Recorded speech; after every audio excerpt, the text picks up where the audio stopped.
Shalom, Bapak Ibu Saudara sekalian. Kita bersyukur karena kita memasuki pertengahan dari bulan Januari.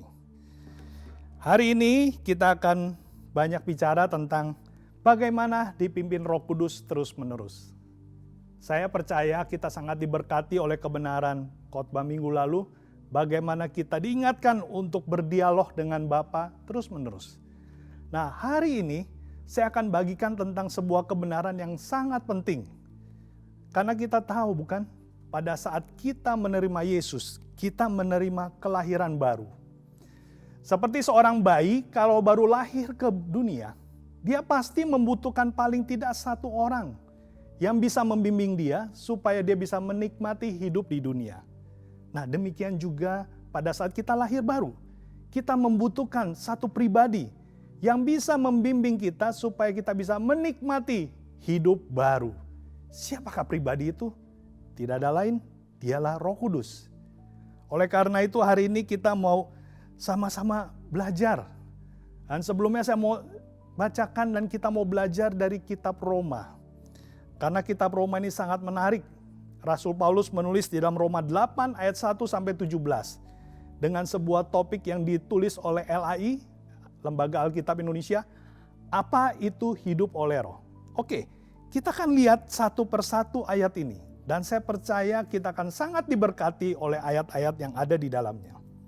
Saya akan mulai dari ayat 1, dikatakan demikian. Demikianlah sekarang tidak ada penghukuman bagi mereka yang ada di dalam Kristus Yesus. Siapa yang ada dalam Kristus Yesus? Saat kita menerima Yesus sebagai Tuhan dan Juru Selamat, kita adalah orang-orang yang ada di dalam Kristus Yesus.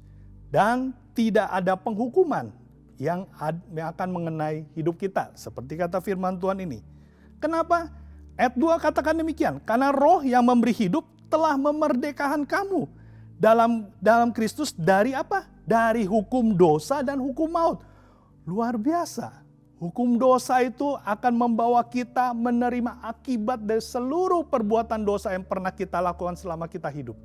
Dan Roh Kudus telah membebaskan kita. Kita lihat lagi. Ayat 3 katakan demikian. Sebab apa yang tidak mungkin dilakukan hukum Taurat karena tak berdaya oleh daging telah dilakukan oleh Allah. Bagaimana caranya? Dengan jalan mengutus anaknya sendiri dalam daging. Yang serupa dengan daging yang dikuasai dosa karena dosa.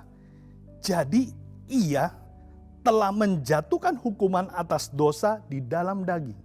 Siapa akhirnya harus menanggung hukuman dosa? Menurut ayat ini, tidak ada lain. Yesus, anak Allah yang tunggal itu. Dia yang menjadi korban untuk menanggung hukuman atas daging, atas dosa. Kita lanjutkan lagi, dikatakan demikian. Supaya tuntutan hukum Taurat digenapi dalam kita yang tidak hidup menurut daging tetapi menurut Roh.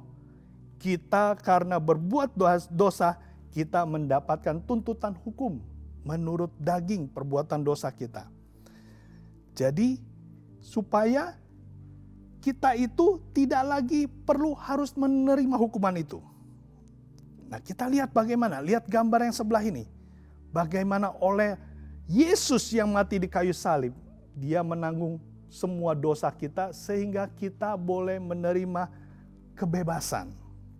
Nah, kemudian ayat 5 dan 6 berbicara demikian. Sebab mereka yang hidup menurut daging memikirkan hal-hal yang dari daging. Mereka yang hidup menurut Roh memikirkan hal-hal yang dari Roh. Karena apa? Karena keinginan daging adalah maut. Tetapi keinginan Roh adalah hidup dan damai sejahtera.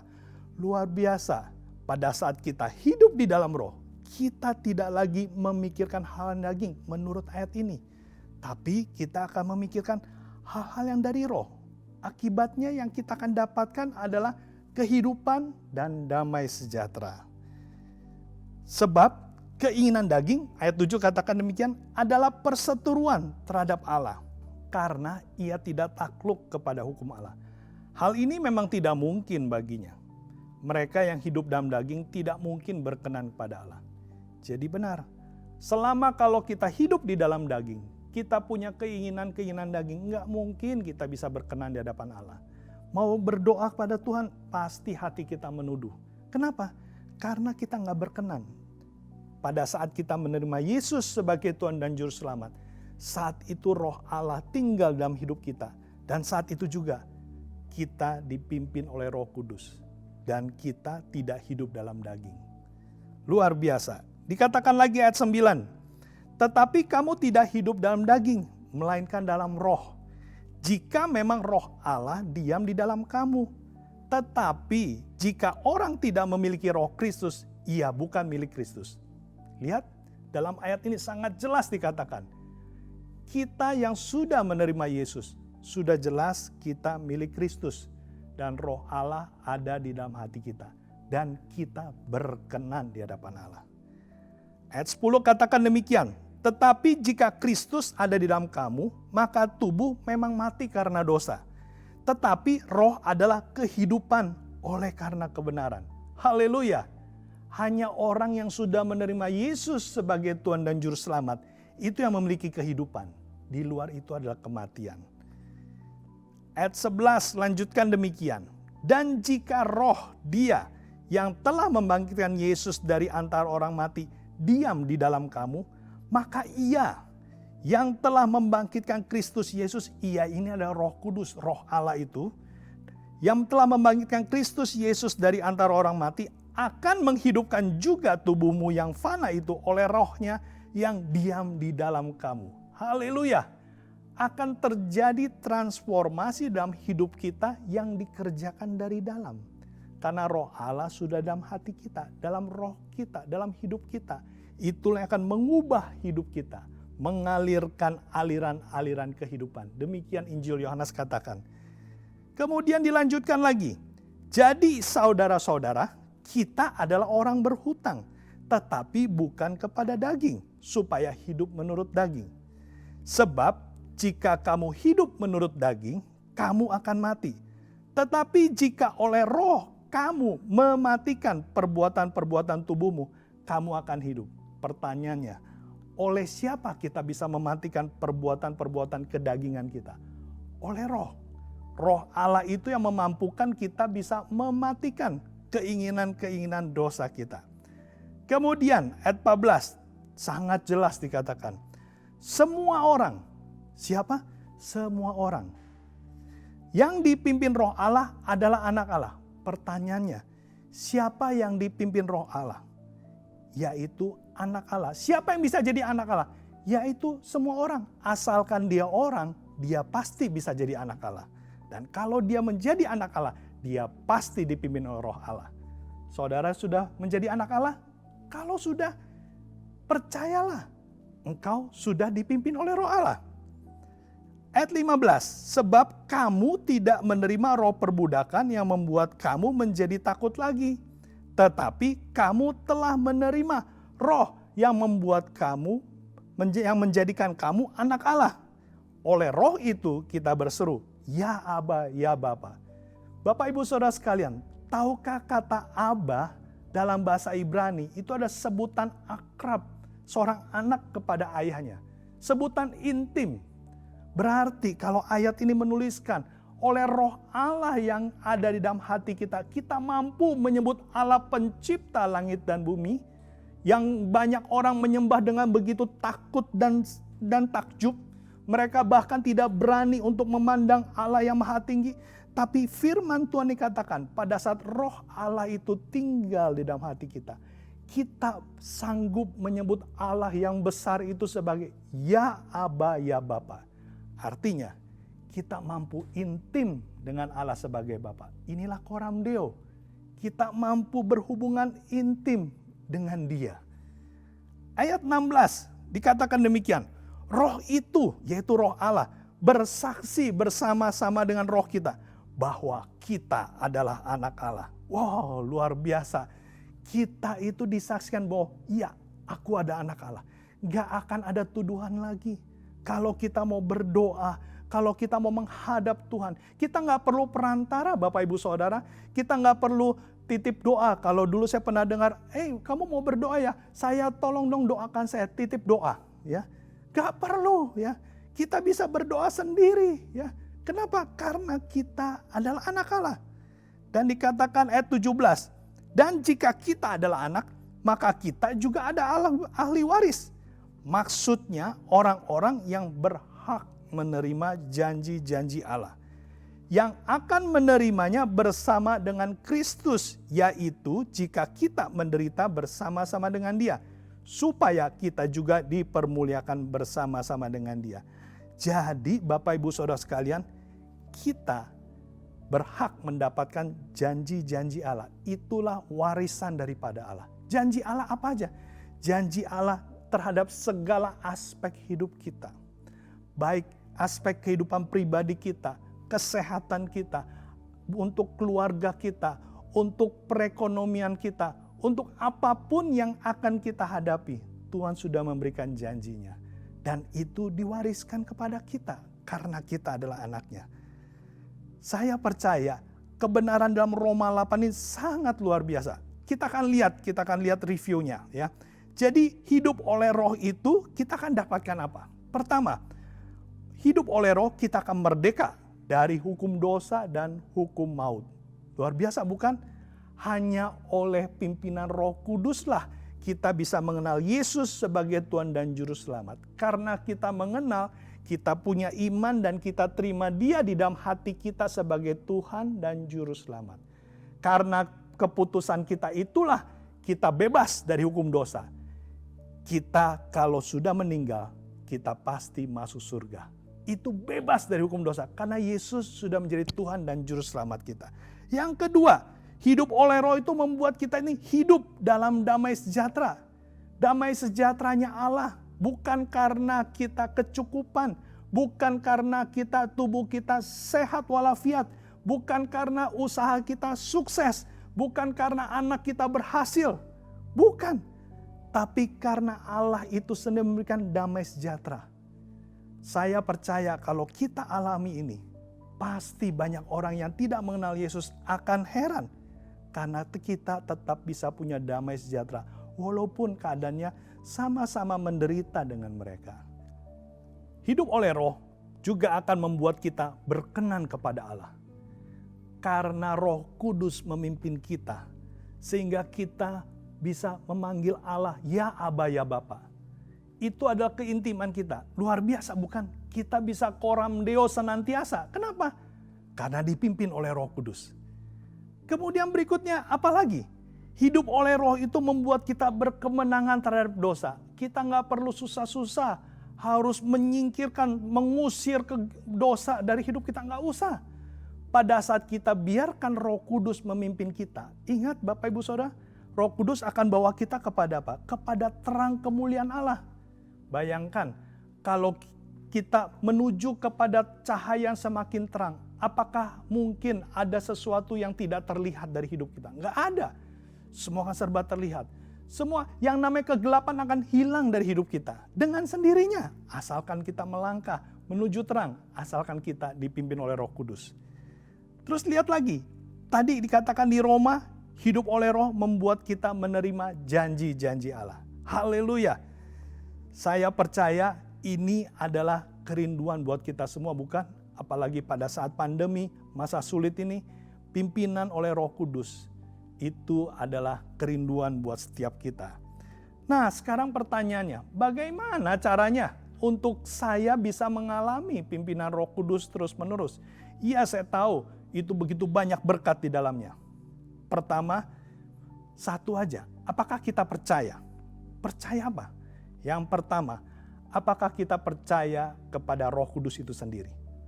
Maksudnya apa sih? Kita tahu bukan?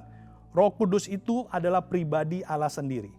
Dan Dia adalah penolong dan penghibur yang daripada Allah. Apakah Bapak Ibu Saudara percaya bahwa Roh Kudus adalah satu-satunya penolong yang paling terjamin? Dia penolong yang paling bisa menolong kita dalam segala kesulitan kita. Percaya? Percaya. Tapi juga Bapak Ibu Saudara, kita harus percaya Dia pun sanggup menolong kita dalam hal yang kecil. Contohnya, kalau kita kehilangan kunci mobil, kita lupa taruh di mana kacamata. Saya sering pada saat saya lupa, Aduh, saya taruh di mana handphone saya? Ya, dan handphonenya di-silenin, jadi saya nggak bisa, ditelepon nggak bisa. Apa yang saya lakukan? Saya ingat, saya punya penolong, yaitu Roh Kudus. Saya akan bertanya, saya akan minta tolong Roh Kudus tolong tunjukkan di mana handphone saya. Mungkin Bapak Ibu Saudara bilang, ya ilah, itu hal sepele, ngapain minta tolong Roh Kudus? Sebentar, Roh Kudus sanggup tolong segala hal, termasuk hal yang kecil. Mungkin Bapak Ibu Saudara bilang, oh jangan hal yang kecil dong, hal yang besar. Saya mau tanya, lebih sering kita menghadapi masalah yang kecil atau besar? Masalah kecil bukan? Kehilangan barang, lupa sesuatu, kita mungkin melakukan kelalaian. Hal-hal kecil itulah kesempatan kita minta tolong sama Roh Kudus. Dan kedua, dia adalah penghibur. Apakah kita percaya bahwa dia itu adalah penghibur kita dalam segala kondisi? Pada saat saya saya ngomong sama anak saya mungkin dia ngomong sesuatu dan saya itu pada saat saya lagi sensi, saya merasa, kok dia ngomongnya seperti itu. Pada saat seperti itu saya langsung ingat, iya ya Roh Kudus adalah penolong saya. Saya minta tolong dia, Tuhan tolong aku Tuhan. Supaya aku itu jangan sedih, supaya jangan emosi ya. Dan Roh Kudus bisa tolong. Kenapa? Karena dia adalah penolong. Nah, Ibrani 11 ayat 6 katakan demikian. Tetapi tanpa iman tidak mungkin orang berkenan kepada Allah. Sebab barang siapa berpaling kepada Allah, ia harus percaya bahwa Allah ada. Dan bahwa Allah memberi upah kepada orang yang sungguh-sungguh mencari Dia. Jadi kita harus percaya. Pertama, kita harus percaya bahwa Roh Kudus itu adalah Allah. Roh Kudus adalah penolong yang paling teruji dan dia adalah penghibur yang sanggup menghibur kita dalam segala kesusahan. Nah, yang kedua, kita harus percaya apa? Terhadap pimpinan Roh Kudus. Kita percaya Roh Kudus, tapi belum tentu kita mungkin mempercayakan diri kita kepada pimpinan Roh Kudus. Ini sesuatu yang berbeda. Kita mau lihat dari Yakobus 1 ayat 17 sampai 19. Saya bacakan, demikianlah juga halnya dengan iman. Jika iman itu tidak disertai perbuatan, maka iman itu pada hakikatnya adalah mati. Tetapi mungkin ada orang berkata, padamu ada iman dan padaku ada perbuatan. Aku akan menjawab dia, tunjukkanlah kepadaku imanku tanpa perbuatan, dan aku akan menunjukkan kepadamu imanku dari perbuatan-perbuatanku. Engkau percaya bahwa hanya ada satu Allah saja, itu baik. Tetapi setan-setan pun juga percaya akan hal itu dan mereka gemetar. Jadi Bapak Ibu Saudara sekalian, percaya kepada Roh Kudus adalah Allah dan penolong dan penghibur itu baik. Tapi selama kita belum berani mempercayakan hidup kita kepada pimpinannya. Katakan Yakobus, setan pun percaya akan Allah. Tapi mereka tidak mau mempercayakan diri mereka pada pimpinan Allah. Nah, jadi ada dua hal yang sangat penting kalau Bapak Ibu Saudara mau mengalami pimpinan Roh Kudus terus-menerus. Yang pertama, percaya sungguh-sungguh bahwa Roh Kudus adalah penolong kita. Kedua, beranilah kita mempercayakan diri kita kepada pimpinannya.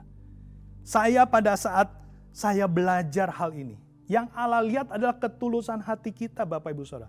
Bagaimana sih caranya saya berdoa kepada Roh Kudus dan minta pimpinan? Gampang aja. Roh Kudus begitu dekatnya sampai kita sangat bisa kenal dia.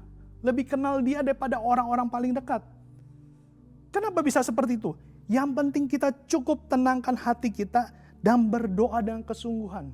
Pada saat saya lagi dalam kesulitan, saya menghadapi pekerjaan, ada deadline, saya habis akal, saya duduk, saya diam, saya bilang, Tuhan tolong aku. Tunjukkan aku harus lakukan apa. Saya doa dari hati saya. Dan saya izinkan Roh Kudus interupsi, tunjukkan di dalam hati dan pikiran. Dan saya percaya 100%. Apapun yang muncul di hati dan pikiran, itu suaramu.